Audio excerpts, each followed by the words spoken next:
কিশোরগঞ্জের জন্য আমি কিছুদিন আগে কিশোরগঞ্জের একটা মিটিংয়ে বলেছিলাম, গত নির্বাচনে এদেশের মানুষ নিরঙ্কুশ বিজয় নিশ্চিত করেছে আমাদেরকে।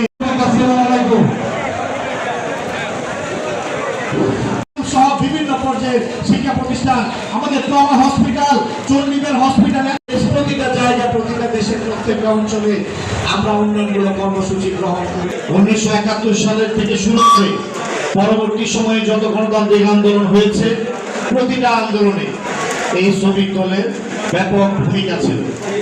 আন্দোলনের মূল শক্তি আমাদের ছাত্র দল, শ্রমিক দল, তারাই আজকে মূলত রাজপথে অবদান পালন করে। আজকে এই শ্রমিক আমরা শুধু যারা খেটে খাওয়া শ্রমজীবী মানুষ তাদেরকে আমরা মনে করি না। আমরা যে পর্যায়ে কাজ করি, ব্যবসায়ী হোক, শিল্পপতি হোক, যে পর্যায়ে আমরা কাজ করি, প্রত্যেকে কিন্তু আমরা শ্রমিক। আমিও যদি একটা শিল্প প্রতিষ্ঠানের মালিক হই, আমিও শ্রম দিই, আমিও আমার অবস্থানে আমার যে কর্তব্য আমি সেটা পালন করি।